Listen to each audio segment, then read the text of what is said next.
बिस्मिल्लाहिर्रहमानिर्रहीम। अस्सलाम वालेकुम नाज़रीन, मैं जी साकियों। आज 18 अगस्त 2026 का दिन है और शाम के 7 बजे आपसे गुजारिश है कि मेरे इस चैनल चश्मे साकी को सब्सक्राइब कर दें। एक ख़बर है कि periodic draw down silt flushing operation है, यानी दरिया चनाब में बगलियार डैम से थोड़ा बहुत पानी छोड़ा जाएगा, लेकिन वो डैम की सफाई के लिए छोड़ा जाएगा, कोई बड़ा ख़तरा नहीं है।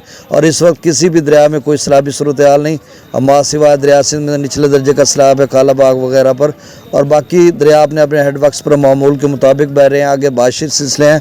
अभी मैं बुलेटिन देख रहा था इंडियन मेट्रोलॉजिकल डिपार्टमेंट का, उन्होंने जो है एक्सट्रीमली हैवी रेनफॉल सिर्फ यूपी में कहा, उत्तर प्रदेश में, और वो बाकी जो हमारा हिमाचल प्रदेश या जम्मू कश्मीर जिससे हम मुतासर होते हैं सतलुज ब्यास रावी चनाब के हवाले से, तो वहाँ पर वेरी हैवी रेनफॉल उन्होंने कहा, यानी तेज़ मूसलाधार बारिश जो कि 200 मिलीमीटर से नीचे बनेगी।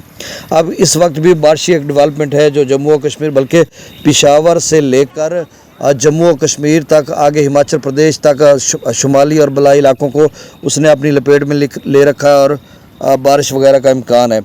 तो आगे चलकर क्या सूरत हाल बनेगी, क्योंकि 23 अगस्त तक बारिशों की प्रेडिक्शन है, उसके बाद भी हैं, ये सिर्फ 4-5 दिनों की एडवाइजरी होती है, तो इसलिए मैं कह रहा हूँ। और जो 28 से लेकर 3 सितंबर तक बारिशें हैं ना, 28 अगस्त से 3 सितंबर तक, वो इंतहाई गैर मामूली, और एक मॉडल तो 900 मिलीमीटर बता रहा है प्रेसिपिटेशन उसकी एक्यूमुलेटेड। तो वो बस आपने पैनिक नहीं होना, घबराना नहीं, वो चीज़ भी बताना आपको ज़रूरी है जो चीज़ें हम मौसमियाती मॉडल से देखते हैं। बाकी सब कुछ अल्लाह के इख्तियार में, अल्लाह खैर करेगा। उम्मीद तो है कि इस दफ़ा बड़े सैलाबों से बच जाएंगे। भाखड़ा का लेवल 1624 फीट तक पहुंच चुका हुआ है, पौंग डैम का 1358 फीट तक है, और एनालिसिस मैंने दोपहर की वीडियो में तफसील के साथ किया था, गुज़श्ता साल 18 अगस्त में कितना था और अब कितना है, जाकर देख लीजिए। और 1212 फीट तक मंगला डैम और त्रिबेला डैम 1550/1550 डैम लेवल तक भरा हुआ है। सतलुज में गंडा सिंह वाला पर अब 687 क्यूसेक, सुलेमानकी पर 3200, इस्लाम पर 0, रावी में जस्सा पर 6100, शादरा पर 17,000, बल्लों की पर 16,000, सिदनई बराज पर 9400, दरिया चनाब में मराला पर 50,000, खान की पर 41,000, कादराबाद पर 24,000, चिन्योट ब्रिज पर 14,000, त्रिमू बराज पर 27,000 और पंजनत पर 34,000। मंगला डैम से 7,000 क्यूसेक रसूल बराज से अखराज नहीं हो रहा। दरिया सिंध के अपस्ट्रीम में 2,38,000 क्यूसेक है। त्रिबेला डैम से 2,35,000 क्यूसेक छोड़ा जा रहा है।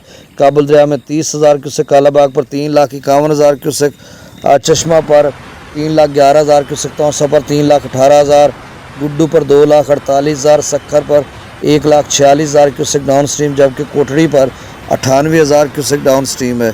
तो आगे चलकर जो दोस्त बाब पूछते हैं कि भाई सिंध में कोई सैलाब का ख़तरा, देखें सिंध में सैलाब का ख़तरा जो है, ख़तरा तो है रावी चनाब, और सिंध में तो ख़तरा है कि कोई भी बारिशी डेवलपमेंट यकसर सूरत हाल को ख़राब कर सकती है।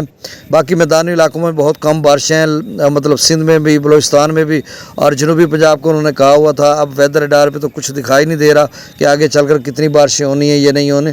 तो मेरे ख्याल में मैदानी इलाकों में बहुत कम बारिशें सिर्फ बलाई इलाकों तक महदूद हैं, और आगे चलकर सूरत हाल दरियाओं में तूफ़ानी की बन सकती है। ये अभी देखना होगा कि कितनी बारिशें होती हैं, लेकिन जिस तरह से बताया जा रहा है तो 2025 की निस्बत भी बन सकती है। बहुत शुक्रिया, अल्लाह हाफिज़।